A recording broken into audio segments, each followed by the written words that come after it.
món ngon bùng vị.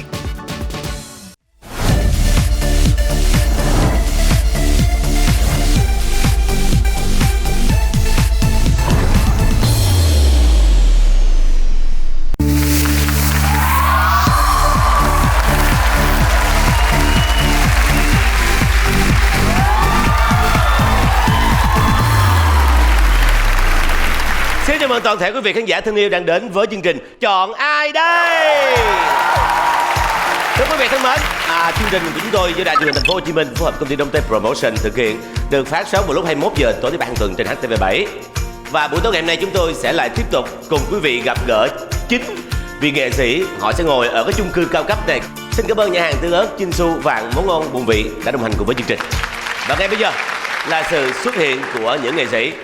Thưa quý vị, càng ngày càng đẹp lên, trông thấy bu ca.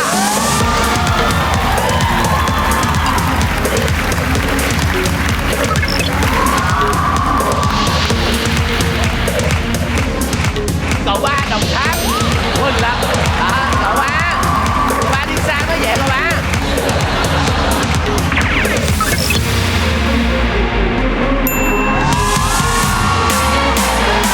Nữ ca sĩ xinh đẹp Harry Potter. Trời ơi, nói em càng ngày càng đẹp vậy trời.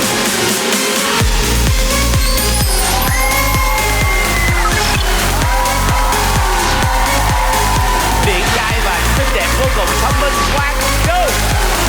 Bạch công tử. Trời ơi trời.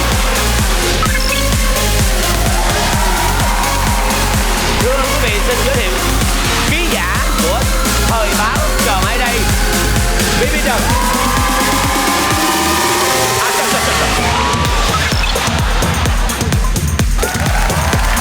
Nghệ sĩ kim lực sĩ Lê Dương Bảo Lâm.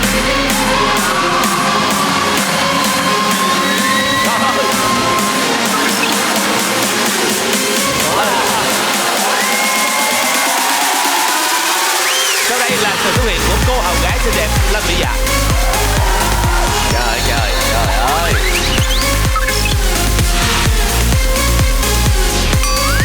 Hấp dẫn quá. Trời ơi, đẹp quá. sexy quá. Dư rồi. Xong quá. Xin giới thiệu Tím công tử Trương Phạm.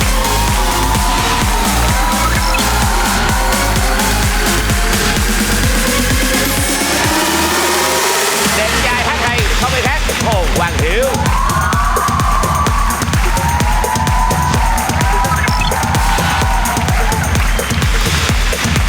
Cảm ơn tất cả mọi người.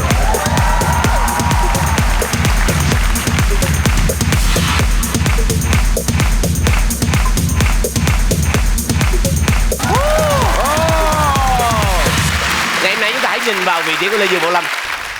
Gì ạ? Cái gì ạ? C. Ai ăn giùm cá viên chiên. Ủa cái viên chiên hả? Cá viên chiên thơm ngon đậm vị. Giờ có chinh xù cá viên chiên xe ngon. Người ơi ăn đi chinh xù tài trợ. Ai ăn giùm chiên. Ai cá viên chiên à? Có ai ăn uống gì không à? Ăn à. Mấy cây à? Dạ cho con em 2 cây à. 2 cây. Ăn mấy cây? Cho em một nùi cây đi Một anh. nồi mấy cây à? Cho em 4 cây trứng cút nha. Rồi trứng cút nha. Rồi người 2 cây nha. Dạ không. Cho em 2 viên. Không bán 2 viên.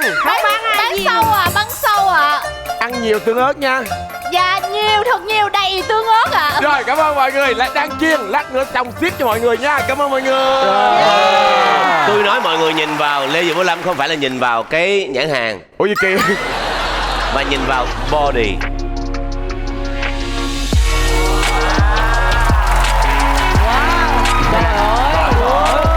Thông báo với tất cả quý vị khán giả xem đài là hiện tại Lê Dương Bảo Lâm đã được 6 múi rồi. Không tin. Vậy bây giờ nè Lâm, em miết cái áo vô trong cái thành bụng. Thấy chưa? Ghê. Vì sao lại tập cho thon gọn như thế này để làm gì? Dạ tại vì là 11 tháng 7 là ngày sinh nhật của em sẽ ra sản phẩm đầu tay của em. Em mong mọi người ủng hộ cho em à. Ủa, Ủa anh ơi. Khoan, bây giờ hỏi nè, ủa từ trước giờ mình chưa có sản phẩm riêng hả? Dạ 5 năm trời cuộc đời em toàn đi quay game không. Em chờ đợi một cái lời mời mà để mời em vào cái vai, nhưng mà cuối cùng không ai mời. Tự làm luôn. Chính vì vậy em tự bỏ tiền, tự bỏ công, bỏ sức, em tự đẩy em lên luôn. Rồi wow. Bây giờ mình nói sơ lược về sản phẩm này, là đó là sản phẩm web drama hay là series hài hay là MV ca nhạc? Dạ đây chính là sản phẩm web drama của em. Và người yêu của em đóng là Buka. Với chàng khách mời hỗ trợ Quỳnh Lập có nè, BB có nè. Và nói chung là mong mọi người ủng hộ cho em. Tức là 11 tháng 7 này Dạ. mình sẽ gọi là lên sóng Dạ, của đúng rồi. YouTube cái web drama của mình, tự bỏ tiền ra đóng. Dạ. Tên là gì? Đệ nhất kỹ nam. Hy vọng là cái sản phẩm đó sẽ được nhiều người đón nhận trên YouTube. Và vỗ tay chào đón sự thành công sắp tới của Lê Dương Bảo Lâm. Cảm ơn anh Giang. Đó. Kính thưa quý vị, ngày hôm nay chúng tôi lại tiếp tục mời quý vị gặp gỡ cùng chúng tôi trong một cái trò caro kinh điển của chương trình Chọn Ai Đây. Thưa quý vị, chúng ta hãy cùng chào đón hai nghệ sĩ sau đây, đó chính là Nhung Gumiho và Quang Đăng. Wow.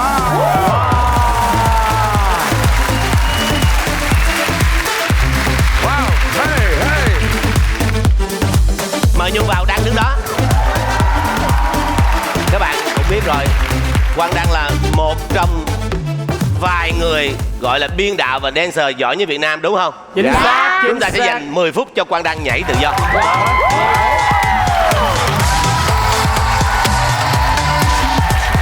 Vô.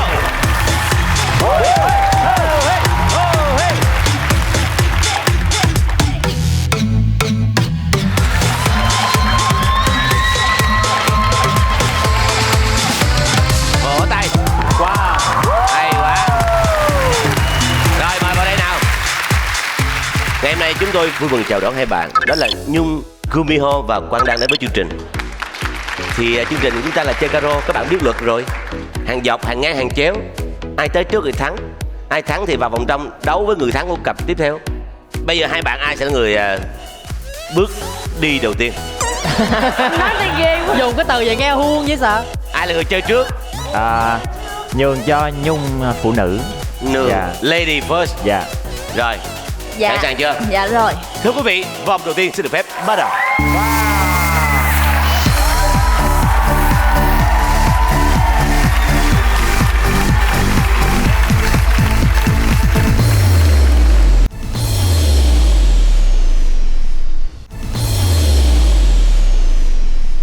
Bây giờ nè, mình chơi đầu tiên đúng không? Mình chọn Hồn Hiếu luôn.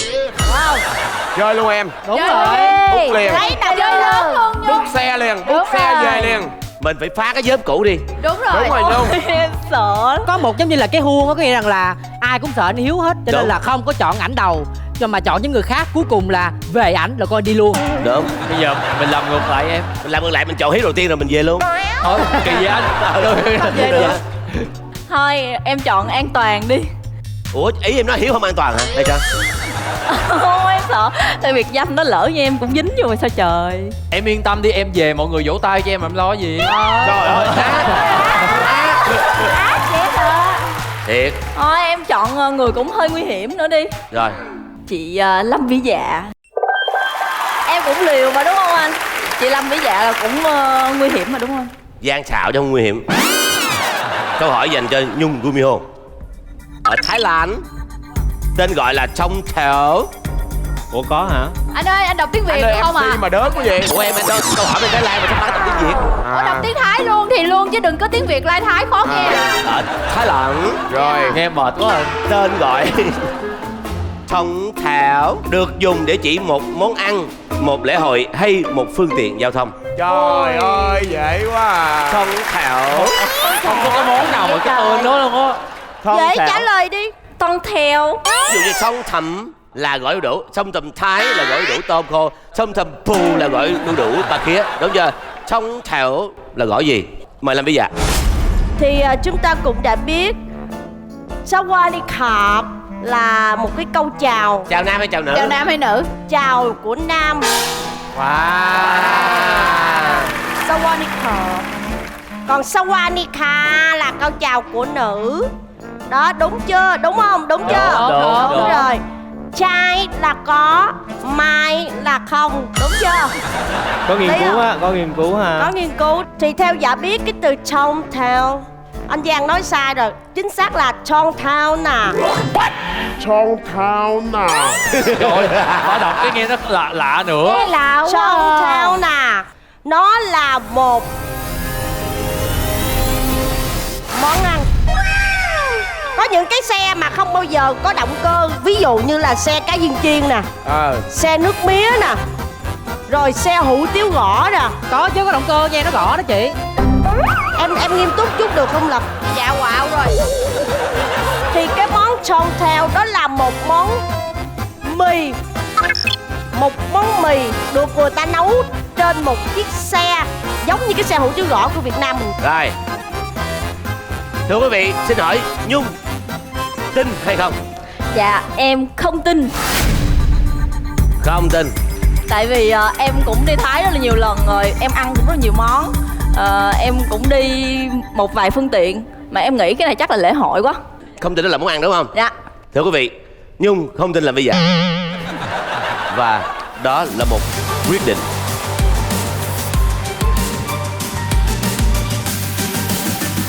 Chính xác. Vậy mà chị nói cho dữ vô. Mà chị dạy cho nó lủng củng, hàng chi người ta nghi là phải rồi chị ơi. Không phải, tại mấy người chen vô tôi mới lủng củng đó.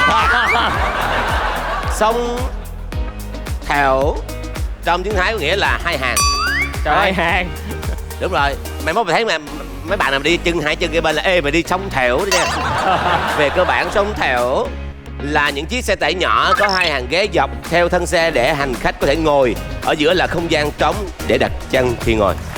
Làm Xe làm giống như làm Việt Nam. Như vậy là đã có một dấu dành cho Nhung Romeo tại vị trí làm bây giờ. Xin chúc mừng. Bây giờ là tới lượt của Quang Đăng. Xin hỏi Quang Đăng chọn vị trí nào để chặn đường sống của Nhung? Đăng thì không có định chặn đường sống của Nhung đâu. Tại vì Đăng thấy là Nhung đã chọn cái vị trí là chị Lâm Vĩ Dạ là rất là an toàn, là đi có thể đi được rất là nhiều hướng. Đúng rồi. Thì Đăng sẽ chọn hướng của Puka. Wow. Thông minh, nói chuyện hiền từ quá. Dạ đúng rồi, anh Đăng rất là hiền, Chất phát thật thà. ngoan hiền, chỉ có điều hát dở thôi. Hát dở thôi. Hát dở. Đẹp luôn á. Hát hay hơn em nha Bu. Chị Buka, sao chị dám chơi người ta hát dở vậy chị Buka? Tại vì cùng nhóm. Câu hỏi dành cho Puka. Dạ. Tại sao mắt của chúng ta không cảm thấy lạnh khi trời lạnh? Anh Quang Đăng, anh lắng nghe cho kỹ nha. Anh có biết bài hát là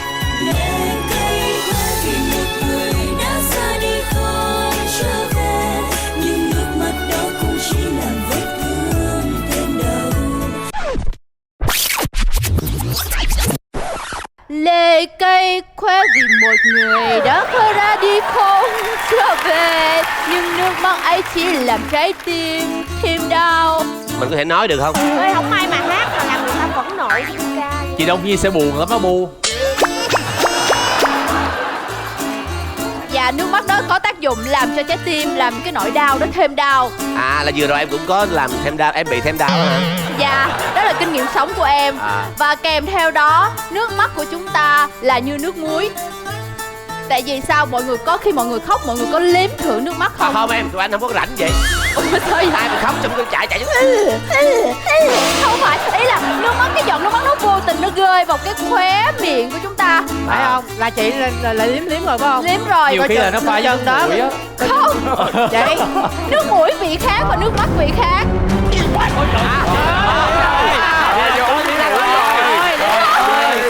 ra là như vậy. Nhưng mà là của mình. Ý là khi mình khóc mình không kiềm chế được cái cảm xúc của những dòng nước nó tuôn. Rồi. Mình vô tình mình nếm thử Rồi. những cái vị đó. Đồng ý luôn. Thì cái vị của nước mắt nó rất là mặn.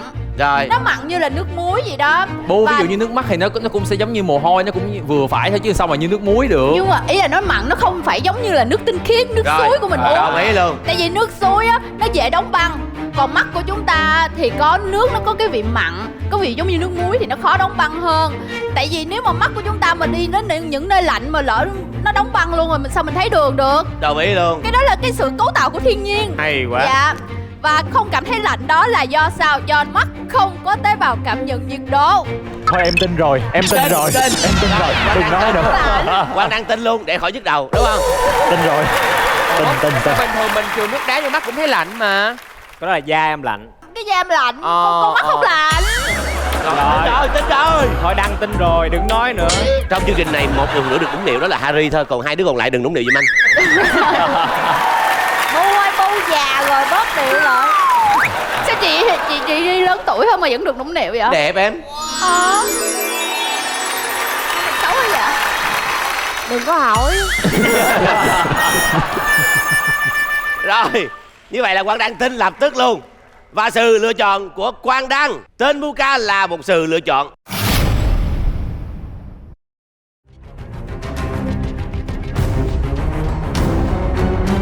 Chính xác. Đáp án của chương trình là không có tế bào thụ thể nhiệt độ trong mắt con người. Lông mi của chúng ta có thể đóng băng khi trời lạnh, nhưng mắt thì không cảm nhận được. Nguyên nhân là do không có tế bào thụ thể nhiệt độ trong mắt con người. Bên cạnh đó, phần lớn nhất của nhãn cầu nằm trong não bộ và chúng ta đã được sưởi ấm bằng dòng máu lưu thông trong cơ thể. Wow. Thêm một kiến thức ha. Cơ thể của chúng ta thật vi diệu. Thưa quý vị, đã có một dấu O đầu tiên dành cho Quang Đăng. Bây giờ là lượt tiếp theo. Nhung hãy chọn vị trí mình mong muốn. Dạ em chọn chị Harry. Có nghĩa là đang tiến tới vị trí của BB Trần đó. Quan trọng là ai tiến, Nhung hay là Đăng nè. Câu hỏi dành cho Harry. Ốc cửu khổng. Chết lạ vậy. Ốc cửu Cửu khẩu. Nhỏ lớn chưa nghe. Chưa ăn bao giờ. Ốc cửu khổng là tên gọi khác của loài vật nào? Con hào, ốc vòi voi hay là con bào ngư? Con vòi voi. Ủa hỏi tôi mà, tại sao mọi người trả lời cho tôi vậy? Rồi mời tôi trả lời. Đúng rồi. Bây giờ cho Harry hỏi là cửu là cái gì mọi người? Chết.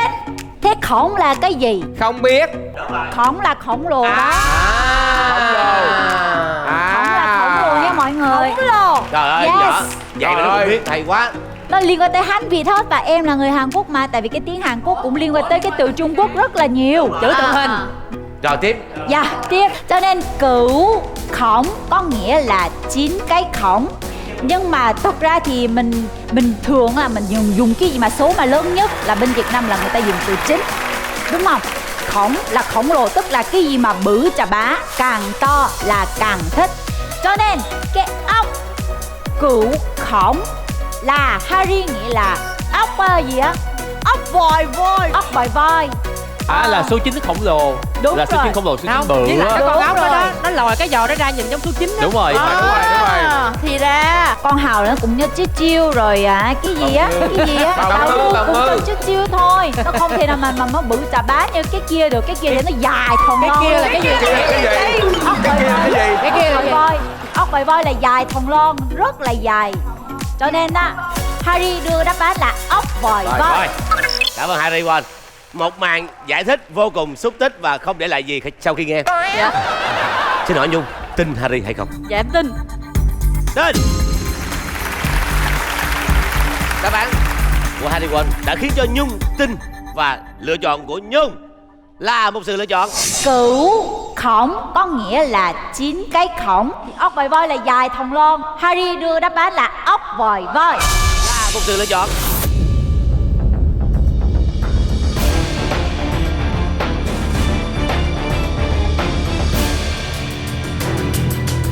Chúc mừng Quang Đăng, không chính xác. Đã từng ăn bào ngư chưa? Chưa ăn bào ngư hả? Dạ chưa. Ai ăn bào ngư rồi? Em. Nó có gì đặc biệt? Cái vỏ ốc của nó có 9 cái lỗ. 9 lỗ, nó có 9 lỗ. Ồ, hồi nào? Lỗ nào? Ở đâu? Trên cái vỏ Cái vỏ của nó có 9 cái lỗ. Khi mà ăn là nó lột cái vỏ ra rồi. Bào ngư là có nhiều loại bào ngư. Bào ngư Việt Nam thì nó nhỏ thôi, bào ngư Hàn thì nó chừng này, bào ngư Úc thì nó chừng này. Ổ này chấm với tương ớt ngon lắm luôn á. Lâm ơi, anh rất là nể em luôn á, thiệt luôn á. Và thưa quý vị, với việc lựa chọn sai lầm của Nhung thì một dấu O đã thuộc về Quang Đăng. Trời ơi chị Harry ơi. Cái người gian xạo không phải là ngồi vị trí trên của Harry, là bằng ngay vị trí Harry là người gian xạo đó. chỉ là kiếm cơm tôi, xin lỗi em. Bây giờ là có cơ hội để hoàn tất cuộc chơi. Con Dù- chần chừ gì mà không chọn Lê Dương Bảo Lâm? Được. Chờ tới luôn, Lê Dương Bảo Lâm. Lê Dương Bảo Lâm. Lê Dương Bảo Lâm. Nhưng mà trước khi đọc câu trả lời thì em mong là Lê Bảo Lâm nói với cái âm điệu nó từ từ và đừng có livestream giùm đăng nha. Nhanh quá. Chết rồi, đụng tới nghề nghiệp em luôn rồi. Rồi, Đụng tới miếng cơm của gia đình. đập chén cơm của người ta. Đúng vậy. Mời anh đọc câu hỏi ạ. Hiện quận nào có diện tích lớn nhất ở thành phố Hồ Chí Minh? Quá là dễ. Đó chính là anh Dương Lâm Trời Quận ơi. Chinh đã chinh phục ước mơ đời mình. Anh Dương Lâm Quận Chinh đã cho đời càng thêm sướng vui. Chàng trai này nhà ở Quận Chinh, ba má nó sớm hôm tảo tần, mà giờ đây Dương Lâm ở Quận Chinh.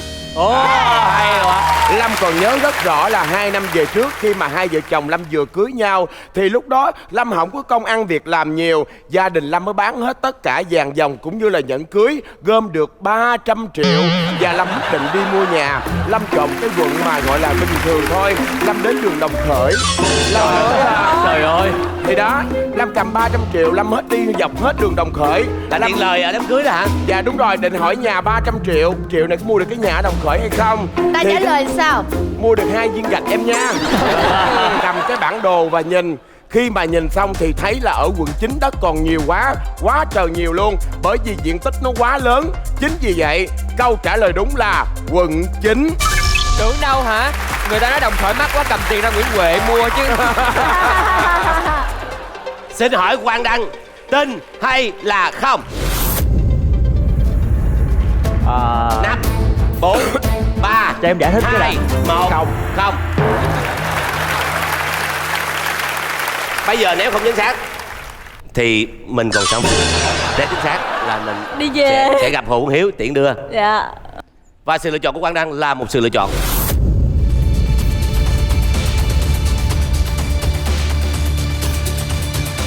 không chính xác. Trời ơi, chán Ủa, ghê. chứ không chứ Đúng rồi. Quận 9 còn đất quá trời. Diện tích là 114 km vuông, nhỏ nhất là quận 4 4,18 km vuông. Sao thông tin Lâm người ta thiệt. Không sao đâu, vậy cũng tạo thêm cơ hội cho Nhung. Dạ. Anh đang tạo điều kiện cho Nhung gặp anh Hồ Quang Hiếu. Đúng rồi, đúng rồi. Đâu? Như vậy là một dấu ít đã thuộc về Nhung của Hồ. Xin chúc mừng. Em ơi, buộc phải chọn rồi. Phải rồi, phải rồi. Thì đến với nhau thôi. Bây giờ chúng ta sẽ dịch từ tiếng Việt sang tiếng Anh. Là hoàng tử là gì Xuân Phạm? Prince. Tiễn đưa là gì? Go home. Go home Prince. Go home Prince. Đó, Dạ anh Hiếu. anh Hiếu đã được chọn. Tự nhiên chọn anh Hiếu cái khóc à. Đúng là thiệt, gặp hoàng tử là phải về rồi. Giữa mặt băng phẳng và mặt băng mấp bô, mặt nào trơn hơn? Theo em nghĩ thì mỗi lần mà mình hay trượt băng á thì mặt bằng này nè thì nó sẽ khó Mặt phẳng thôi. mặt phẳng á. Mặt Phẳng thì khi mà trượt á thì nó sẽ khó té hơn là cái bắp mô á. Cái bắp mô nó sẽ bị trơn hơn. Tại vì cái bắp mô nó có cái dốc. Ok. Nó dốc có mà. cái dốc Có dốc. gồ ghề đó. Thì theo em chọn là cái mặt nhấp nhô anh. Anh ơi, anh có thấy mấy cái chỗ mà người ta chạy trên để Giảm giảm tốc tốc á. độ không? Là người ta phải nhô lên cái để mình giảm tốc độ Đúng rồi. lại. Không phải, nhưng mà anh Hiếu đang đánh lừa khách mời mà. Tại sao mọi người dạch mặt anh Hiếu? Nhưng mà mình nghĩ là cái nhấp nhô nó sẽ trơn hơn chứ. Nếu mà nói mà mặt bằng. Cuối cùng là anh Hiếu lừa hay tụi mình lừa? Rồi, xin hỏi Nhung, tin hay không? Em tin. Tin. Mặt băng mấp mô là gọi là nhấp nhô. Theo Hồ Hiếu là nó sẽ trơn hơn mặt băng phẳng. Quái lạ. Lựa chọn của Nhung là tin vào điều quái lạ đó. Tiễn đưa. Và lựa chọn của Nhung là lựa chọn Phẳng thì khi mà trượt á thì nó sẽ khó té hơn là cái bắp mô á. Cái nhấp nhô nó sẽ trơn hơn chứ. Nếu mà nói mà mặt bằng. và lựa chọn của Nhung là lựa chọn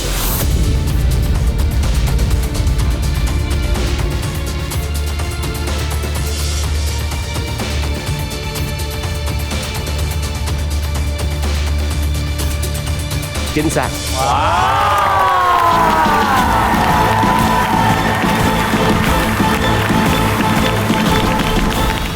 Lần đầu tiên hoàng tử của chúng ta sắp tiễn đưa một người đàn ông. Sắp gì anh tiễn luôn chứ sắp gì anh. Tiễn luôn hả? Sắp vậy nữa. Tiễn luôn rồi. Đây chúng tôi xin phân tích thêm. Tính trơn của băng không phụ thuộc vào sự bằng phẳng. Đó, nó độc đáo ở chỗ này. Mà hoàn toàn do một nguyên nhân khác. Đó là điểm nóng chảy của băng giảm đi khi tăng áp suất. Áp suất của băng càng lớn thì băng tan càng nhanh và do đó băng càng trơn. Wow, tội Quang Đăng quá à. Không sao đâu, hồi nãy anh đứng đó anh nhảy quá trời thời lượng rồi. Để cho chơi tiếp đi. Rồi mình qua câu hỏi mới. Về Không về, anh nói về. về đi. Xin mời Đăng Như về. vậy là Quang Đăng sẽ dừng lại ở đây. Nhưng không dừng lại bình thường mà dừng lại với một phần quà của chương trình, đó là 5 triệu đồng. Đủ tiền Chúng ta vỗ tay nhiệt để chia tay Quang Đăng. Người đó ra đi. Bỏ một người ở lại. Vô.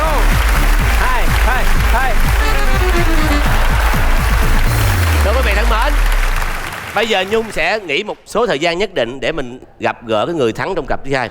Thưa quý vị, trước khi đến vòng thứ hai, mời quý vị giải lao trong giây lát.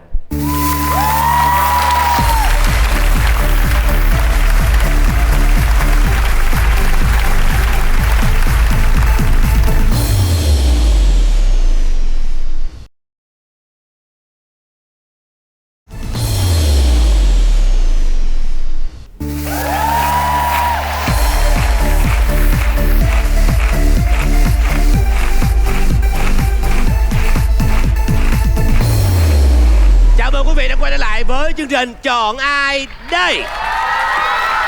Cảm ơn quý vị vẫn đang ngồi trước màn ảnh nhỏ để theo dõi chương trình của chúng tôi. Một chương trình vui nhộn và hài hước. Ngay sau đây là hai gương mặt cũng dễ thương và hài hước. Đó chính là nghệ sĩ Hứa Minh Đạt và ca sĩ Hồ Việt Trung.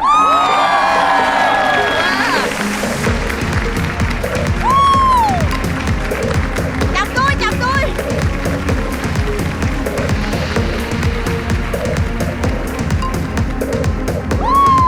Vô vị trí luôn kìa Nhung ơi. Vô luôn hả? No hả? Em biết thôi. Anh ơi, ở trên đây có một con dượng. Rừng hả? Trong Ở rừng trên hả đây có chị? một con dượng hú Con quá. người phụ nữ phấn khích vì thấy chồng. Anh buồn của nặng hả? Cô hầu bếp này thiệt tình. Riêng vòng này là vị trí Lâm Vĩ Dạ sẽ không được hỏi. Ủa sao giờ anh? Em đã nhắn tin trước cho chồng em những câu trả lời rồi. Em có biết gì đâu. Khó lắm. Vô là bị cách ly ra liền. Cách ly liền. Vô là cách ly liền. Không, nãy em thấy có ngồi nói chuyện rồi. Hả? Đâu có cách ly đâu.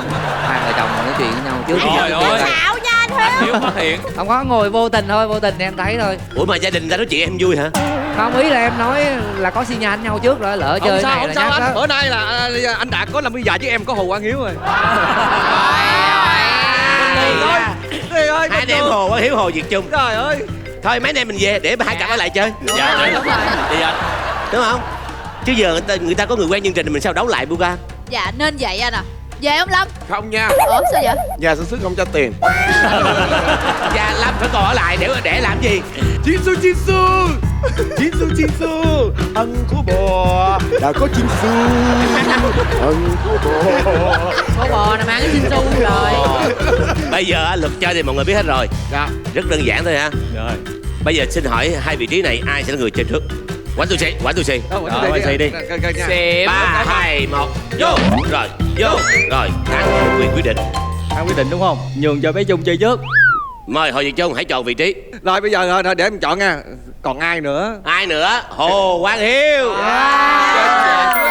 Thưa quý vị, vòng 2 xin được phép bắt đầu.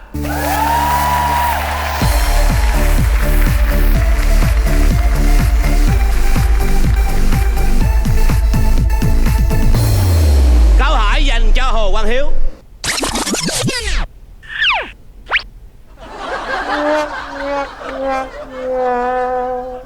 Đó, làm màu chi không biết Như được. vậy á. Tay Lâm nhảy sung quá chị.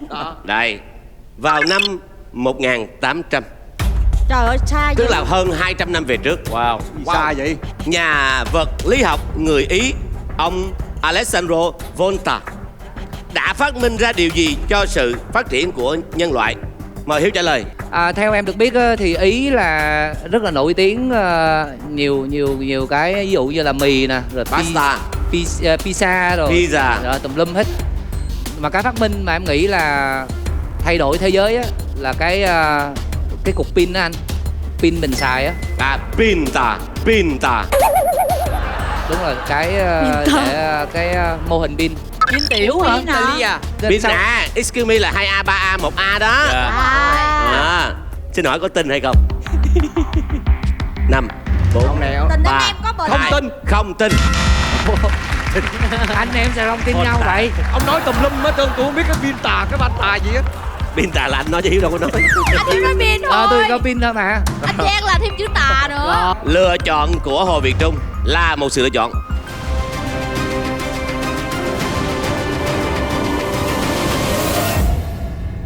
không chính xác.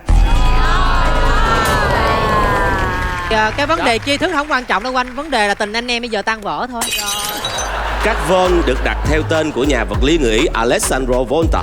Ông đã phát minh ra mô hình pin đầu tiên của nhân loại, tên là pin Volta. Cảm ơn em nhiều nha Trung. Nói chung là cảm ơn em nhiều. Một dấu O nghiễm nhiên đã thuộc về nghệ sĩ Hứa Bình Đạt. Bây giờ bạn Đạt chọn quá nhiều đường để đi. Quá trời luôn. Bây giờ nè, Nguyên Vàng, có một người đồng cảm với tôi, đeo mắt kiến chung với tôi nè. Cậu ba. Dạ. Anh chọn cậu ba Lộc. Quỳnh Lập được chọn. Dạ. Liệu hồn nha Lập nha. Liệu hồn nha Lập nha. Trời đất ơi. Chị này. Trời. Chị ăn hiếp em hoài luôn á. Chơi game gì mà hâm dọa như vậy? Vì sao nhang mũi lại được thiết kế theo hình xoắn ốc? Trời. Ủa câu này nghe quen lắm luôn á. Quen lắm em. Biết sao không để mũi quay vòng vòng chóng mặt. Đâu có đơn giản dữ vậy. Cái đó là mọi người nhìn vào cái vật lý thôi. Thật ra cái này nó có yếu tố về sự xoay chuyển của tâm linh. Đây tâm linh. Tâm linh nữa. Tâm linh sao nè? Ví dụ Phát sư mù, phát sư mù. Ví dụ nha, mình cắm một cái nén nhang mà nhang thẳng đi Lạp ơi, Lạp. là nhang bay thẳng lên cho anh Lâm anh hít nè. Đúng. Thì khi mà cái khói bay thẳng lên, mình tạo một cảm giác cảm giác như là niềm tin nó linh Đúng thiêng rồi. thôi. Đó là cảm giác thôi nha, nhưng mà nó không nói về tâm linh đây hết. Còn khi mà cái nhang vòng á, cái nhang vòng á nó sẽ Tỏa tỏa ra. ngang, tỏa vậy nè, nó tỏa tỏa trong không vòng. gian ngang chứ nó À. không bay lên. Tại vì thường á mình ở dưới thì mũi nó cũng là ở dưới, Mũi không được bay hả? nó không có bay cao anh, tại vì mình đang dưới này mà, nó Đúng đang rồi. tìm mình để mình chích mà, Đúng cho nên rồi. là nó không bay lên. Đó, cho nên nó bay về là dưới, cho nên là cái nhang vòng á là cứ bay vòng chứ này để cho mấy con mũi nó hít. Không, thật ra là rất là hợp lý. Nhưng mà em thì nghĩ đơn giản hơn thôi. Đơn giản Là sao? tại vì làm ra cái vòng tròn đó để cho người ta phân biệt cái nhang đốt mũi với cái nhang mình đốt bàn thờ thôi à. Tức là để cho hiệu ứng khói nó nằm thấp. Lan tỏa nằm ngang, Rồi, hãy cho câu trả lời cuối cùng. giữ khói bay ở dưới thấp cho mấy con mũi nó hít. Rồi, xin hỏi anh Đạt tin hay không? Lộc à, anh cũng đã có xem cái kênh Một Nén Nhang của em đó. Dạ. Có coi nhiều lắm. Dạ. Nhưng lần này em giải thích vậy anh không tin. Ôi trời đất ơi, sao vậy anh? Em Không rành về tin. nhang lắm luôn á. Thấy hợp lý mà anh. Mai mốt là em phải kể một câu chuyện bằng một nén nhang mũi đó nha. Không tin là một sự lựa chọn chính xác. Quá trời quá đất Lập ha. Không, em rõ ràng nói Chồng như chị vậy. mà em cũng dám gạt hả Lập? Anh được điểm mà chị dạ. Dạ. Đốt Vậy một sao nén nhang vậy chị liền. dạ? Anh được điểm mà. Ok. Cảm ơn em Lập, cảm ơn em. Đáp án của chương trình là giúp nhang cháy lâu hơn.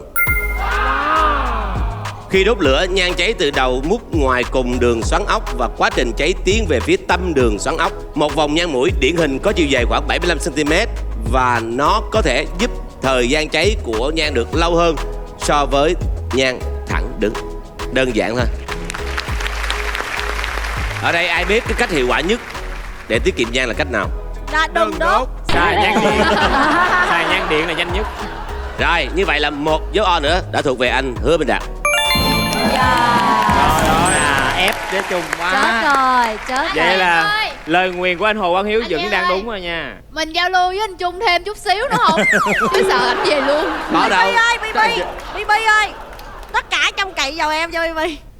Chị yên tâm. Em sẽ lựa chọn ai?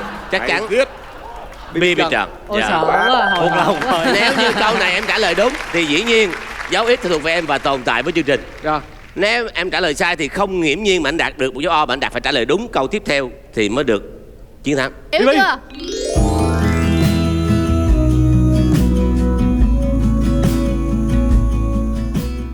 Dạ. Chơi nha. Trời ơi, Dễ quá phải không anh? Lâm Vĩ Dạ, Có em. Tham gia bộ phim truyền hình đầu tiên tên là gì? Trời ơi.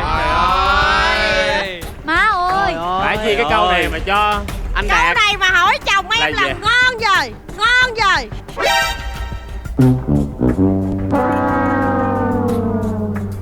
Lát anh sẽ hỏi chồng em, chưa chắc chồng em biết đâu. Nói là chị em chứ cũng không có thân lắm anh. Đúng rồi. Nhưng mà có đọc một vài thông tin cũng có biết là trước khi chị Dạ đóng mấy cái bộ phim người lớn á. Phim người lớn á. Gì? Gì? Trước đó chị Dạ tham gia với cái chương trình thiếu nhi mình không tính, hay là những cái phim khác mình không tính, mà bắt đầu chuyển qua cái phim này, Phim truyền hình. phim truyền hình đó, phim truyền hình đó. Em còn nhớ cái khung đó là khung giờ vàng. Ngày xưa mình hay coi cái thời mà em nó học mới lớp 8, lớp 9 à. 8 rưỡi đó. Đó anh là Ủa những chị khung... là bây giờ vô nghề lâu lắm rồi hả? Đâu, Không rồi. Trời đất ơi. Ai cũng coi trọng dạ, chỉ có Lâm là coi thường dạ thôi. Trời ơi. Anh, hồi đó là mình có phim gì Niềm đau chôn giấu nè, Vòng xoáy tình yêu nè, Gọi giấc mơ Ủa, về. Vòng xoáy tình yêu của chị Dạ luôn hả? Có luôn. Nói chung Ôi. là, nhưng mà cái phim đầu tiên là phim Niềm đau chôn giấu. Niềm đau tròn dấu. Đóng vai gì Đó. vậy? Đóng vai gì? Đóng vai Usin á anh. Usin. Ủa? Ủa vô Giống quá vậy nè. không anh? Ngoại hình Có giống vậy thoại không? không? Ngoại hình Mà giống có vậy đúng thoại không? không? Không, đâu có thoại đâu. Là quần chúng hả? Lướt qua lướt lại. Đúng rồi, lướt qua lướt lại thôi, rất là nhanh. Mọi người À. coi là mọi người phải dừng lại nha, chứ không thôi là không thấy được luôn á. Niềm đau chôn giấu. Xin hỏi Trung tin hay không? 5 4 Phim đó anh chưa 3 coi luôn. 2 không tin. Rồi, xin hỏi anh Đạt có biết phim đầu tiên Dạ đóng không? Không nhớ luôn. Trời ơi thôi. Làm sao mà nhớ được? Phim Blue trắng gì đó. Đúng rồi. Blue Dạ trắng ta. đó. Chị nghe chưa chị Dạ? Rồi, không tin là sự lựa chọn của Trung. Và đó là một sự lựa chọn. Dạ. Bắt tay cái. Đi về hả? Chính xác. Anh thấy chưa? Làm sao mà nhớ được? Chồng người ta còn không. Xin lỗi. Em không nói gì. Vậy là anh dựa trên cơ sở đó rồi chị Dạ ơi. Một dấu ít đầu tiên đã thuộc về Hồ Việt Trung. Mời Dạ trả lời nào. Bộ phim đầu tiên mà Lâm với Dạ được tham gia đó là bộ phim Vòng xoáy tình yêu. Bộ phim đó là lúc đó em mới 15, 16 tuổi thôi. Ồ, nhỏ và lắm em luôn. được 2 phân đoạn có thoại nha mọi người. Có Thoại sao nè? Dạ. Phải lại nè. Thoại là anh đó, anh hỏi là có cô y tá đó ở nhà không? Em kêu có hết. Trời ơi. Tâm lý quá. Ê, dù gì cũng có rồi. Chị ơi, cái câu thoại tâm lý vậy á, chị tập trong khoảng bao lâu để mà diễn ạ? Rất là lâu. Rất là lâu. Thực ra cái phim đó là Dạ đóng cái vai ở trong nhà. Người ta tới thì bắt đầu máy quay phim quay cái ông này nè. Có ai nhà không? Ở trong kia vang là Dạ chứ cũng không thấy hình. À, có ai không là có Dạ trong đó Em đó. đóng vai cô y tá. À vậy hả? Vào vai cô y tá luôn. Thôi nói chung là Anh nhớ đóng vai y tá đúng mà. Tại có cái hình hồi xưa cái mặt non chẹt, mặt như cái bánh bao rồi đó. Thì anh chỉ nhớ lộn phim thôi. Nhớ lộn tên phim thôi. Nhớ lộn tên phim Không. thôi. Có nhớ vai y tá là vui rồi. Mừng rồi, để tối nay đỡ chứ mà anh mệt quá vậy. Rồi bây giờ bạn Đạt chọn vị trí tiếp theo. Quá nhiều đường để đi. Anh có Quá muốn đi trời về đường. phía bà xã không? Đi về phía bà xã tôi hả? Thì anh chọn Lê Đi Dương Bảo phải Lâm. ăn tương ớt chứ hả? Lê Dương Bảo Lâm. Lê Dương Bảo Lâm. Câu hỏi dành cho Lê Dương Bảo Lâm. Nhà bác học Trời ơi trời. Ơi, đúng. Ender Celsius, cha đẻ của thang nhiệt độ bách phân, tức là độ C, làm việc trong ngành nào? Trời ơi. Anh Đạt là vô họng em luôn nha. Ender Celsius. Ender Celsius. Celsius. Có một người vợ tên là Barbara Vieira. Ê, Ê, cái họ này nhiều lắm nha. Tôi thấy cái họ này nhiều nhân vật lắm nè. Bắt ra hoài luôn. Barbara này, Bắt mà ra hoài luôn á. mình nghe hoài luôn á. bà tên gì? Barbara này. Barbara Linda. Barbara Linda. Rồi sao? Là cái thời tiết ở bên đó, bên Pháp, Bên Pháp. rất là nóng. Mỗi khi mà thời tiết mà nóng lên, bà đều hát một câu: mùa hè này đã đến thân bực bội vì ngàn tia nắng xuyên qua người. Phải tiếng Pháp sao? Sao hát Mày tiếng Việt? sao tiếng Việt hiểu không? Không, hát tiếng Pháp. Hát tiếng Pháp đi. Pháp vô. Mà thời đó cũng chưa có bài đó luôn. Không, sao tiếng Việt em không biết tiếng Pháp mà. Cho em hát xong Bà đó đi. tên gì mà bà đó tên gì? Barbara Linda. Bà hát gì nè? Mùa hè này đã đến thân bực bội vì ngàn tia nắng xuyên qua người. Dù cho có áo chống nắng nhưng nắng vẫn xuyên qua làn da. Nắng lên đến 40 độ. Một mùi như cá kho tổ bay ra từ trong áo em. Đó là bài hát như vậy. Thế là ông chồng ông suy nghĩ Rồi vợ mình tội nghiệp quá, tối ngày cứ mặc áo chống nắng hoài, cho nên ổng mới phát minh ra là kem chống nắng. Mà trong khi phát minh được kem chống nắng thì cần những cái thang nhiệt độ. Mọi người để ý ở trong cái chống nắng á, nó có 50 cộng nè, 30 cộng nè. Đó là mình sẽ đo những cái thang đó. Ổng nằm trong cái ngành công nghiệp là phát minh ra kem chống nắng. Bởi vì trong những cái tia nắng có những cái ghê lắm. Lập hát phụ anh câu này. Câu gì? Nắng tia nắng gì đó. Nói về nắng thì chúng ta có một bài là nắng chiếu lung linh muôn hoa vàng, UVA, UVB, UVC, UVA đen da, UVB xàm da, UVC là ở ngoài tầng ozone. Hát cái gì mà cưỡng từ. Tức là ông ấy là bên ngành nào? Ngành trong thiên văn học. Hả? Cái gì? Đó. Cuối cùng là thiên văn học. Bởi vì trong cái tia nắng nó nằm trong cái thiên văn. Mỗi khi ông nhìn tia nắng, hạt mưa, sao băng thì ông mới sáng tác ra cái thang, gọi là cái thang nhiệt kế đó. Thiên văn học. Lâm giải thích là ngành thiên văn học, trước đó là bán kem trộn. Đúng rồi, 7 kem chống nắng. Rồi. Thiên văn học. Xin hỏi anh Đạt, tin hay không? 5 4 Tin. 3. Chúng tôi là một chương trình có format từ nước ngoài. Thậm chí chúng tôi mời tới đây 9 nghệ sĩ. Và chúng tôi có 15 máy quay cận mặt từ nghệ sĩ. Ngay sau đây là một góc máy về gương mặt của Lâm Vy Dạ cách đây 30 giây. Xin mời. Có một sự biểu cảm ưu ái dành cho Hứa Minh Đạt, nên sự lựa chọn của anh Đạt là sự lựa chọn chính xác. Thật sự ra nếu như không có cái biểu cảm của em thì chồng em cũng đoán ra được, bởi vì chồng em là một người rất là thông minh. Mình đừng nói nữa, bắt cần cái góc máy nó hiện hình mình lên Em nữa. đề nghị cắt cái cảnh nó nãy của em. Đáp án của chương trình là nhà thiên văn học. Vào những ngày ấy, các phép đo địa lý, quan sát khí tượng và những cái khác lại có mặt trong công việc của một giáo sư thiên văn học. Để thuận tiện cho các quan sát khí tượng và hiện tượng thiên văn, ông đã chế tạo ra nhiệt kế Celsius nổi tiếng thế giới. Như vậy là lựa chọn giúp anh Đạt mang về một dấu O tiếp theo. Rồi, quá trời đường đi luôn. Yên tâm, người lựa chọn Lâm Vy Dạ không phải là anh Đạt mà là Hồ Việt Trung. Vậy mới khó xử đó anh. Có thể chọn Quang Trung đó anh. Có 2 cái luôn mà, có 2 đường, đường đúng không? mà. Tức là bây giờ là anh Đạt có 2 đường, là Anh một sẽ là chọn tiến Quang về Lâm Trung. Vy Dạ, 2 là tiến về Quang Trung. Em chọn đường nào? Em chọn Em không tin tưởng chị dâu em sao? Ok, em chọn chị Dạ nha. Em chọn Tại chị sao? để nè, em chọn chị để chị quyết định cho chồng của chị luôn. Em chọn chị. Dê đực có râu, còn dê cái không có râu, đúng hay sai? Hãy nhìn bộ râu anh Đạt nói chuyện. Nói về râu thì không ai rành bằng em. Đúng. Bởi vì sao? Bởi vì người ta có câu để râu không phải là dê, để râu cho biết ai mê đàn bà. Để râu không phải là già, để râu cho biết đàn bà đàn ông. Cho nên là nói về râu thì chắc chắn người ta sẽ có thêm một câu nữa, đó là nam tu nữ nhụ. Cho nên để nói về râu thì chắc chắn người ta sẽ nghĩ ngay đến là giống đực. Và loài dê cũng vậy. Râu thì chỉ có giống đực mới có râu, còn giống cái không thể nào có râu được, bởi vì nó phản khoa học, nó trái với tự nhiên. Đáp án là Đúng. lựa chọn của Lâm Vy Dạ đúng. Em Men have hair, woman no hair. tin hay không?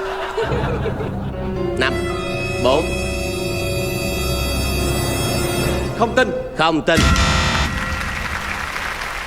Trung không tin là một sự lựa chọn.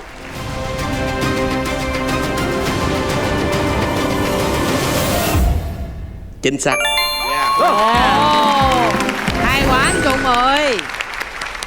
Hay quá. Đáp án phải là sai mới đúng.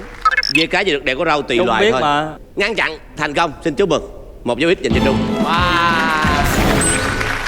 Tiếp tay người ngoài đối phó chồng mình à. Quá trời, thôi vẫn còn Đúng câu hỏi là khác. người trong nhà mà. Xin mời anh Đạt hãy chọn. Quang Trung. Quang Trung. Đừng làm việc rồi. Cái bàn này kịch tính nha. Cái bàn này đường đi Mà ôm quá vậy. Tất cả trông cậy vào em nha. Dạ. Con chỉ có sữa bú hay không là nhờ em. Khi chúng tôi đọc câu hỏi này, đề nghị cái máy riêng của Lâm Vy Dạ hãy zoom cận cảnh vào khuôn mặt của Dạ từng biểu cảm. Hay bây giờ nhốt chị Dạ lại đi anh. Chị bấm bầm mình rồi nè. Câu hỏi của chương trình. Dạ. Ở đây ai đã từng ăn hamburger? Em. Như ai cũng ăn vậy. Cũng phải cần tương ớt Chinsu.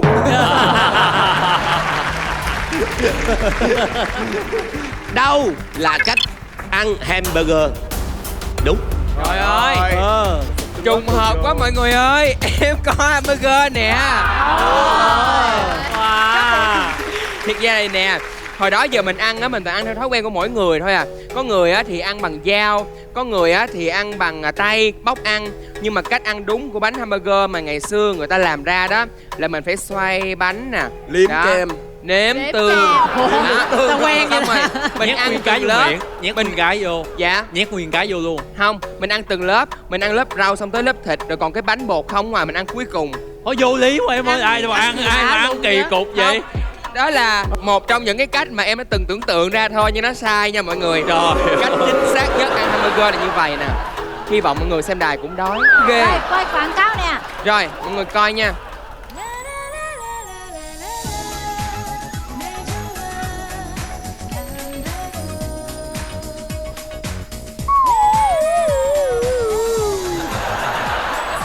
Cái thứ nhất, nếu là anh cắn ở đâu nữa? Cắn kế bên, cắn kế bên. Cắn hai nè mọi người. thịt ra ngoài. Lẹ đi ta, trời. Ủa em tự nhiên giờ nguyên một đám ngồi của em ăn hết tôi. Rồi nhìn miệng em ăn hết nguyên cái hả? Cái mà ngồi nhấp mỡ á. Em có muốn uống cà phê Quan không? trọng là cái thứ ba. Có muốn cà phê không? Chưa. Cái thứ ba quan trọng. Bình thường người Việt Nam mình hay cắn tiếp theo mấy chỗ này đúng không? Đúng rồi. Đúng không? Ai cũng vậy đúng không? Đúng vậy. Nhưng đúng bánh hamburger mình phải cắn vòng tròn của nguyên cái bánh. Ủa tại sao vậy? Gì vậy? Hả? Cái ruột bỏ. Không. Cái ruột là cái ngon nhất để dành ăn cuối cùng. Giống như ăn kem dâu để dành cái dâu lại cuối cùng vậy đó. Mình ăn nguyên chỗ này xong mới giờ ba là ăn vô cái giữa. Đáp án của em là ăn vòng quanh bánh hamburger. Cũng rảnh ha. Nghe cũng hợp lý á nha. Rảnh quá. Rồi, xin hỏi anh Đạt tin hay không? Tin. Tin. Tin mà cái tay kỳ nha. Ê, cái tay nha. Không chưa đâu còn cái nút lại nữa. Để đâu mà bị cái tay nha. Cái nét nó kỳ lắm nha. Tin mà bị rụt rè á, không biết. Tin. Sự lựa chọn của anh Đạt là một sự lựa chọn chính xác.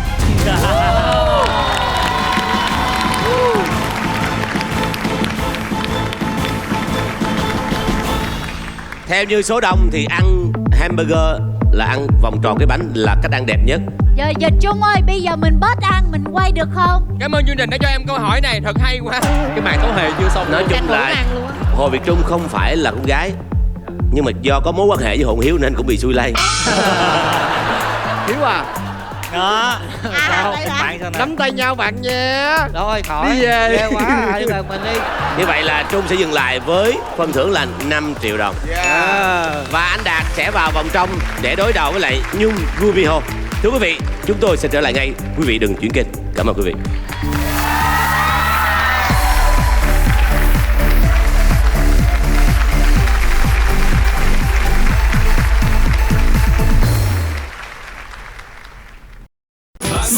Tương ớt Chinsu, vạn món ngon bùng vị.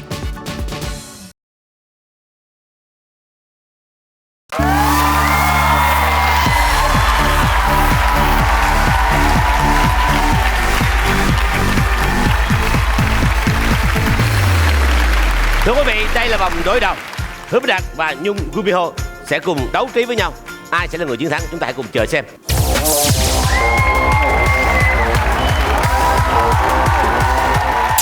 Ai sẽ là người chơi trước?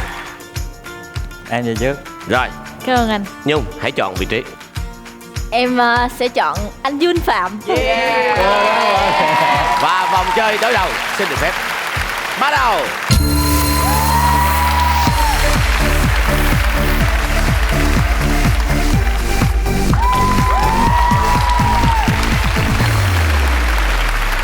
Câu hỏi dành cho Jun Phạm. Vì sao không có giải Nobel toán học? Trời ơi. Nhưng mà quan trọng là Nhung có tin anh không? Thì hồi xưa anh thật thà, nhưng bây giờ bao nhiêu sóng gió rồi anh lỡ thay đổi sao? Quan trọng là Nhung là bạn của anh sẽ nói thật. Em phải tin anh. Thiệt nha. Ở trên thế giới có một cái giải là giải Nobel. Rất là nhiều loại giải. Giải Nobel vật lý nè, hóa học nè, y học rồi sinh học. Nói chung có giải Nobel hòa bình nữa, nhưng mà ngộ một cái là không có giải Nobel toán học. Thì thật ra cái này là tôi có đọc và tôi biết là bởi vì ông ghét môn toán học. Ông không thích môn toán học nữa nên giải gì cũng được trừ giải Nobel toán học. Lý do đơn giản là ổng không thích toán học Và nữa thôi. đáp án chính xác ngắn gọn là Ổng không thích môn toán học. không thích toán. 5 Cảm tính quá. 3 hả?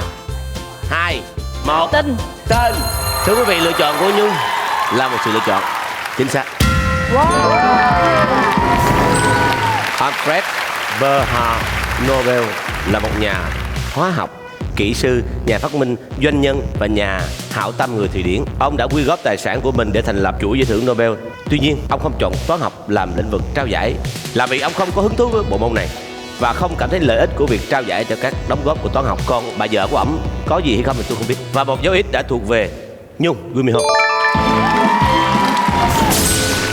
Bây giờ mời anh Đạt hãy chọn vị trí. BB Trần. Câu hỏi: sao Thổ được đặt tên theo vị thần nào? Trời đất ơi trời. Trời Địa chắc luôn. Không địa. Thổ địa. Đó mọi người sẽ nghĩ là sao Thổ là người ta sẽ nghĩ tới ngay tới đất. Chắc là lấy tên của ông Thổ Địa. Nhưng mà theo em được biết á thì cái tên sao Thổ là lấy từ một cái vị thần của Hy Lạp ngày xưa á, đó là thần nông nghiệp. Có thần nông nghiệp luôn hả? Có thần nông nghiệp luôn anh. Có Đó là chuyên về đất đai rồi lúa rồi trồng trọt. Thần nông nghiệp là cầm một cái cây trượng hình cái lưỡi cào đúng không? Tay to to. Cái đó là chưa bắt giới em ơi. Sao không gọi là thần nông dân? Nông dân thì nghe nó bị Không, là bình cả dân ngành quá anh nông nghiệp. ơi. Nông dân hay bình dân? Nghe bình dân lắm. Nghe nông nghiệp nó sang hơn, nghe nó giàu hơn. Thần nông nghiệp anh đặt tên hay không? Tên. Trời.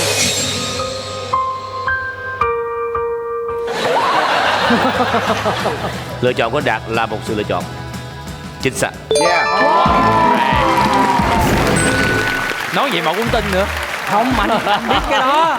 Có cái tên tiếng Anh nữa. Vị thần Saturn mang theo một cái liềm ở tay trái và một bó lúa mì ở tay phải. Do đó ký hiệu thiên văn của hành tinh có hình như chiếc lưỡi liềm. Về sau, Saturn cũng được xem là vị thần của thời gian. Saturn đúng không?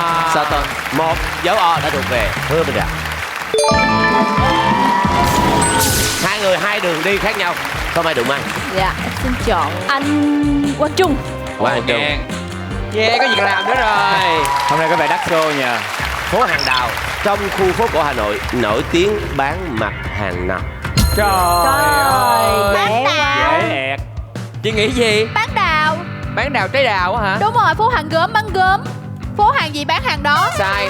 Nhưng mà chữ đào ở đây á không phải là mang ý nghĩa là trái đào hay cây đào. Chữ đào ở đây là mang ý nghĩa là đào đường, đào đất. Cho nên phố Hàng Đào theo em được biết từ ngày xưa là họ bán cuốc, bán xẻng, bán xà beng, bán cái bay. Dụng cụ xây dựng á hả? Có bán xe lưu không? Dạ, có bán xe lưu thì ở phố Hàng Lưu. Hàng lưu. Dạ. Vậy là bán cuốc, bán xẻng, bán xà bay, bán cái beng. Dụng cụ xây dựng. Xin hỏi Nhung, tin hay không? Dạ em không tin. Không tin. Là một sự lựa chọn chính xác. Sao gì? Sao dòng này thấy chơi đơn giản vậy trời? Xạo hả? Diễn gì đâu mà diễn dở ơi là dở. Đáp án là vải vóc và tơ lụa. Tên phố có nguồn gốc từ mặt hàng vải nhuộm đỏ được bán nhiều phố. Đúng rồi. Sao phố hàng giải là bán cái khác? Đâu Theo như anh biết á. Nhớ có mà ta Có phố hàng chiếu rồi. hàng chiếu hả? Một dấu ít đã thuộc về Nhung Gubiho. Xin mời. Xin mời anh Đạt. Anh Đạt phải đến với chị Dạ rồi. Đến với Miu rồi. Lâm Vĩ Dạ lựa Lâm chọn. Vĩ Dạ. Hãy đến với em đêm này. Mấy anh chúng ta chơi đời với say. Xấu. Em Thiệt cực á. thương anh luôn á. Cảm giác tội nghiệp cho anh đó Đạt. Hồi đó giờ em thấy phụ nữ cam chịu chứ em nghĩ là anh Đạt cũng cam chịu lắm á. Đàn ông mà phải cam chịu á. Ủa gì vậy mọi người? Muốn hạnh phúc là phải gì? Là phải hy sinh. Đó, phải chịu đựng mà dạ. Gì chịu đựng baby? Đây, con vật nào sau đây khi ngủ không nhắm mắt? Con chuột, con ngỗng, đà điểu hay con thỏ? Em xin được phép trả lời. Đó chính là con vợ.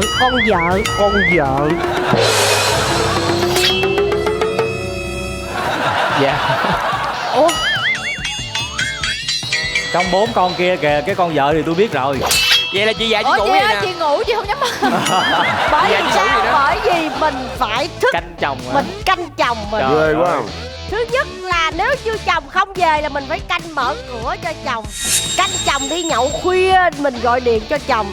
Còn không mình canh coi, nhiều khi ổng giả bộ ngủ, cái ổng đợi mình vừa nhắm mắt ổng lén lén ra ngoài ổng đi nhậu. Chị ơi, chị Tạ với cảm giác như chồng chị không phải là một người chồng đàng hoàng á. Không, đó là chồng người ta thôi. Còn chồng tôi không phải là như vậy. Chồng em là một người khiến em ngủ luôn nhắm mắt. Rất là an giấc. Và câu trả lời của em đó chính là con thỏ. Con thỏ chúng ta không bao giờ bắt được trừ khi mình tới ngay hang đó mình bắt. Bởi vì lúc nào nó cũng mở mắt, nó canh chừng tất cả những mối nguy hiểm rình rập xung quanh nó. Đáp án là con thỏ, anh đặt tên hay không? Là con thỏ. Con vợ nói đáp án là con thỏ, anh tin con thỏ hay tin con vợ? Phải tin em.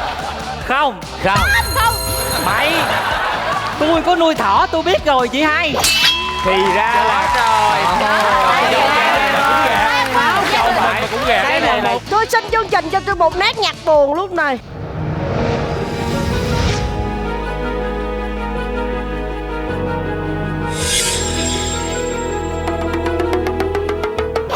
Đây là một thuyết âm mưu. Ở nhà có nuôi thỏ rồi, chỉ cố tình nói thỏ để anh không tin. biết là anh Lựa chọn của Hứa Minh Đạt là lựa chọn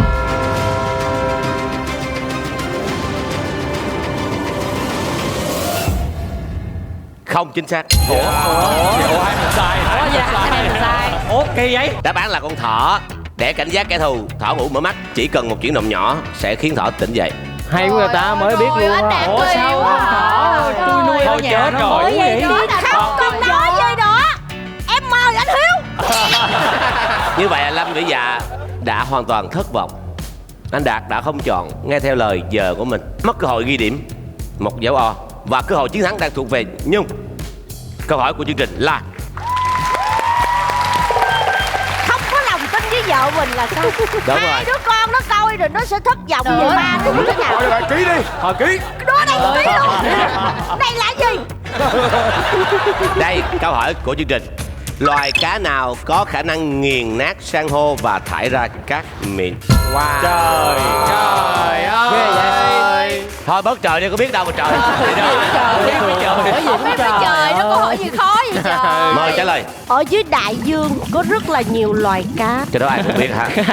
Và cũng có rất là nhiều loại san hô. Nhưng không phải loại san hô nào cũng có thể được nghiền nát như cát. Có một loài cá có thể gọi là bá chủ dưới đại dương. Nó không phải là cá mập, cũng không phải là cá voi, mà nó chính là con cá thuồng luồng. Con có thuồng luôn. Con thuồng luồng á hả? Con cá thuồng luồng. Cá thù lù. Thù lù hay thuồng luồng? Thuồng luồng chị Ri, thuồng luồng, thuồng luồng. Em đang quạo, ok. Hàm răng nó rất là sắc bén, cho nên là nó có thể nhai được san hô thành cát. Nhưng nó chỉ nhai được một loại san hô thôi. Còn một con dữ hơn. Trời ơi. Đó chính là con cá vẹt. Cái gì? Nó có hình dáng của một con vẹt nhưng nó là con cá. Thì hàm răng nó rất là sắc bén và nhọn. Nó có thể nhai được tất cả các loại san hô thành cát. Sao mà nói chậm dữ vậy trời? Tôi đề nghị cái lúc tôi nói hồi nãy cho nhạc rùng rợn. Ủa câu này Liên quan gì? đâu mà rùng rợn. Liên quan gì rùng rợn? Đáp án cuối cùng của tôi là con cá vẹt.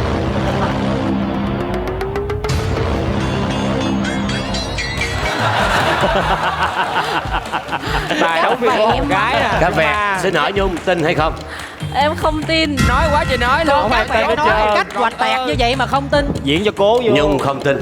Nếu như bây giờ Nhung trả lời chính xác thì chiến thắng thuộc về Nhung.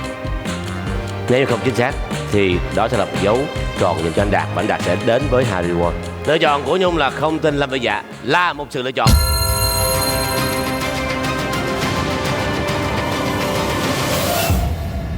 không chính xác.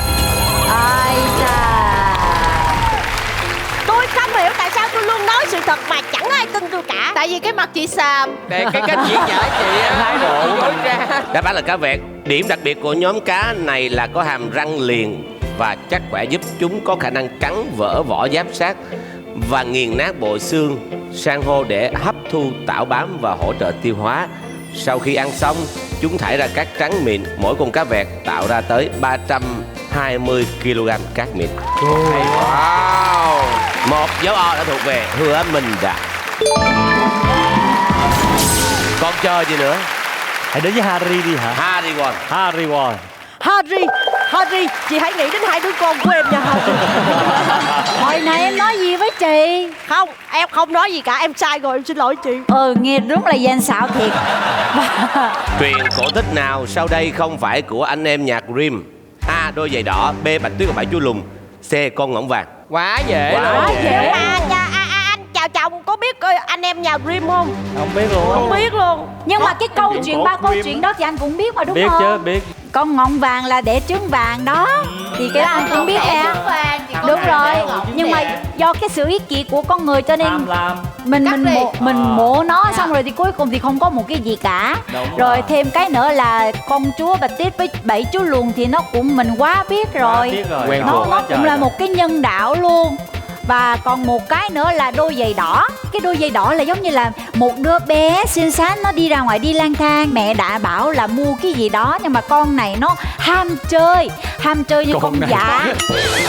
Ham chơi như con dạ hả? Chị ơi, chị dùng từ cô bé này. Hoặc là đứa con này nó ham chơi. Con này nghe chửi, nghe như chửi người ta vậy. Cô bé này ham chơi cho nên đi lang thang, xong rồi thấy đôi giày đỏ, thấy thích quá, xong rồi thì mang cái đó luôn. Nhưng mà đôi giày đó nó có một cái lời nguyền là mang đôi giày màu đỏ là phải nhảy. Và nhảy quá trời nhảy mà mệt muốn chết luôn, mà không có dùng cái chân được. Cuối cùng thì phải làm gì? Cái này giống kinh dị thiệt cái đó, giống kinh dị thiệt cái đó. Đó là cái câu kinh dị. Cho nên em sẽ chọn là đôi giày đỏ. Anh Đạt tin hay không? 5 4 3 Tin. Tin. Nếu như chính xác thì anh Đạt sẽ là người bước vào vòng cuối cùng. Nếu mình dừng lại mình vẫn có tiền thưởng là 8 triệu đồng. Và sự lựa chọn vừa rồi là một sự lựa chọn chính xác.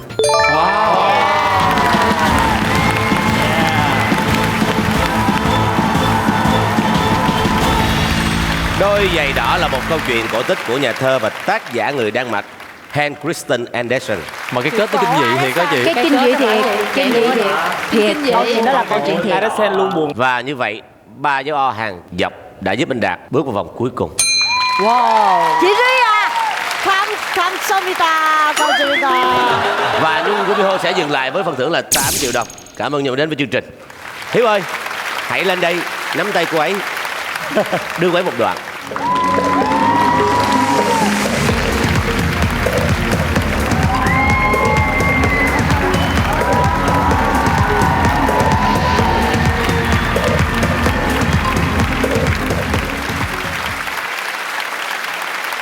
Và bây giờ chúng ta sẽ đến với vòng cuối cùng với nghệ sĩ Hứa Minh Đạt.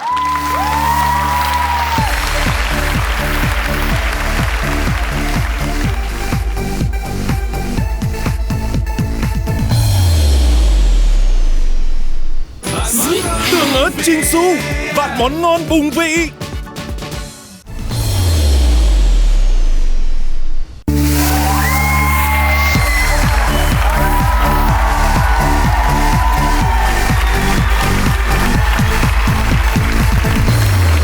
Thưa quý vị thân mến, quý vị đang đến với vòng cuối cùng của Chọn Ai Đây. Nghệ sĩ Hứa Minh Đạt là người duy nhất còn tồn tại với thời gian. Và bây giờ cũng là một câu hỏi duy nhất. Và anh Đạt sẽ chọn một vị trí, người đó sẽ tư vấn. Và trong mỗi phong bì đều có một giá trị tiền thưởng. Có thể là 1 triệu, 2 triệu, 7 triệu, 5 triệu, 10 triệu. Anh Đạt hiện tại đã có 10 triệu trong tay. Nếu không chiến thắng ở vòng này vẫn có 10 triệu. Còn nếu chiến thắng thì có 10 triệu và thêm số tiền tương ứng với cái phong bì. Wow, vậy là ngày hôm nay lương em nhiều quá. Về một túi hết à. Hãy chọn vị trí. Chọn vợ anh đi. Không.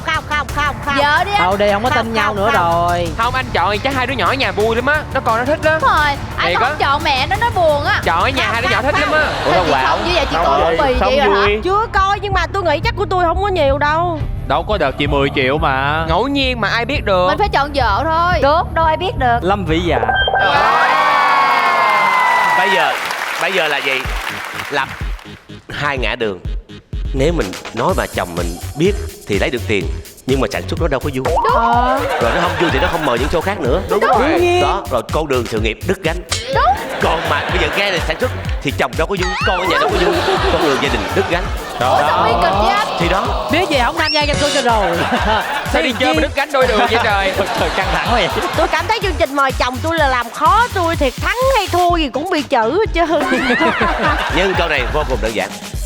Bộ phận nào là nơi lưu trữ nước của lạc đà? Quá trời, cái câu này em không biết. Câu này em nghĩ chị Dạ bỏ tiền ra mua từ chương trình cho anh Đạt rồi. Con lạc đà nó có cái gì lạ đâu, nó có một cái trời. Trời ơi. Bớt lại đi. Cái vấn đề chương trình đưa ra câu hỏi không phải là quan tâm khó dễ, mà quan tâm người vợ sẽ nói như thế nào để chồng hiểu như thế nào. Như Đi chúng chưa? ta đã biết Ai biết? là Tự nhiên chúng ta đã biết. ai biết Gì đâu. Có mình chị biết thôi đó. loài lạc đà là một loài được sử dụng làm phương tiện di chuyển ở trên sa mạc. Sở dĩ mà người ta chọn con sa mạc. Ôi lộn. Trời trời. Rồi con sa mạc Sao để vậy? đi lên lạc đà. Thì ra là cái con sa mạc sống ở trên lạc đà đúng không? Sở dĩ người ta chọn cái con lạc đà là bởi vì ở sa mạc không khí nó không giống như trên Đà Lạt. Trời ơi, cái gì vậy? Nó rất là nóng. Và các con vật khác thì không thể nào sống trên cái môi trường khắc nghiệt như vậy. Quá trời không? Bởi vì các con vật khác nó không có cái bú để đựng nước. Con lạc đà nó có tới 2 cái bú. Một cái bú để đựng nước uống ban ngày Nước và uống một luôn. cái bú đựng nước uống ban đêm. Ủa nó tách ra được hả chị hay vậy ta? Tại vì ban ngày thì cái bú đựng nước á nó sẽ lạnh hơn, còn ban đêm thì nó sẽ nóng hơn để nó giữ nhiệt độ cơ thể. Nó có cái bếp ga trong đó hay sao mà nó hâm được chị? Con lạc đà là có bị bú cổ không? Con lạc đà đâu có bú cổ, tôi mới bị bú cổ. Ủa vậy là con lạc đà hay là cái máy lọc nước? Bởi vì nó là một cái loài vật, nó sống ở trên nhiệt độ như vậy thì cái cơ thể của nó tự tiến hóa để nó thích nghi với lại cái nhiệt độ trên sa mạc. Rồi. Cho nên là nước sẽ dự trữ ở trên 2 cục bú. Nhưng mà đáp án chính xác là lạc đà dự trữ nước trong máu. Trời Đất ơi. Máu hả? Máu kìa, máu anh. Anh Đạt tên hay không? Máu. Tại cái này có biết rồi, tại ở nhà có đọc sách. Sao câu nào ông cũng biết hết trơn, giống chọn tôi. Tức là tinh. Tình.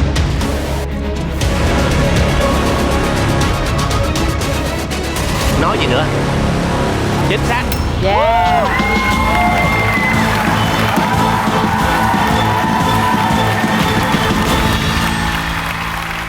Vậy là lúc nãy anh Hiếu nói là sự thật, là cái câu chuyện giữa hai vợ chồng có diễn ra và bàn về hai những vợ cái đáp chồng có án. nói chuyện với Đúng nhau. rồi. Nhưng mà có biết chắc chắn đúng chưa anh? Mọi người ơi, không có thời. Ủa nãy em thấy hai người nói chuyện tự nhiên lắm mà. Nãy hai chị già nói chuyện với anh Đạt vậy nè.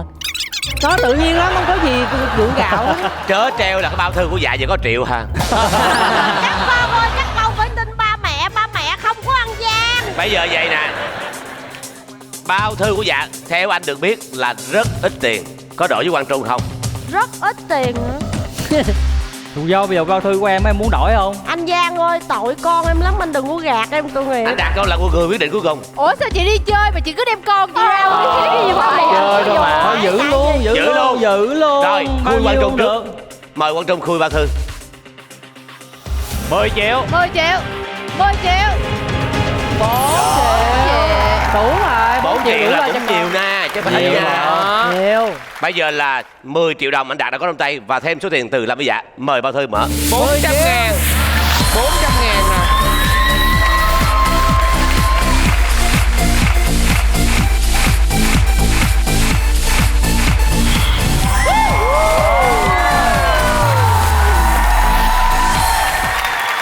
Đây là một sự ngẫu nhiên thưa quý vị, chắc chắn luôn, bởi vì đâu ai biết trước là anh Đạt sẽ chọn Lâm Vĩ Dạ và cũng đâu ai biết là bao nhiêu tiền đó. Như vậy là anh Đạt sẽ ra về với phần tiền thưởng 20 triệu đồng. Em hot girl xinh đẹp đang đem tiền xuống ra. Đem tiền xuống mà té mới mắc cười nè. Lấy tiền thôi, đừng lấy cô đó nha.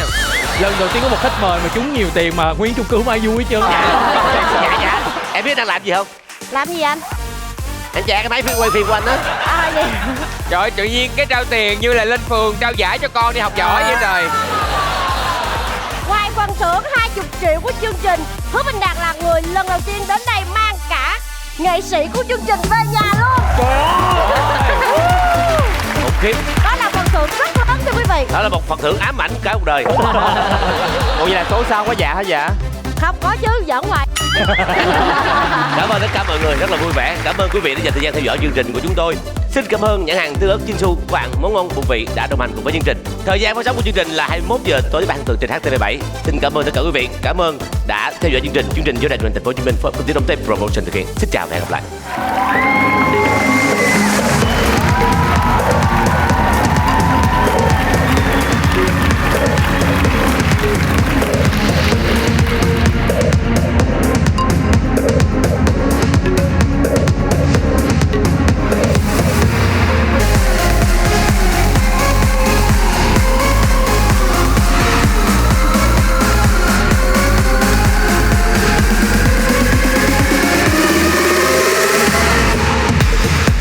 Cô gái anh yêu luôn quan tâm anh và nhớ.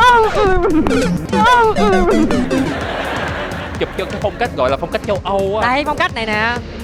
Đó. Nói chung ở nhà thì trước khi em đi thi ba má em dặn kỹ lắm. Ba má dặn sao? Con ơi, chơi chọn ai đây? Phải cố tỉnh táo chọn ngay người hiền. Buka tuy đẹp mà điên. Phương Phạm nhìn phát biết liền tào lao. Ủa? Harry xinh xắn biết bao, nhưng độ nguy hiểm vẫn cao hơn người. Quỳnh Lập ăn mặc khác người, cho nên không có tình người đừng tin. Vivi thân thiết với mình, nhưng khi vào cuộc hại mình trước tiên. Gì dữ vậy? Chửi hết chung cư luôn á.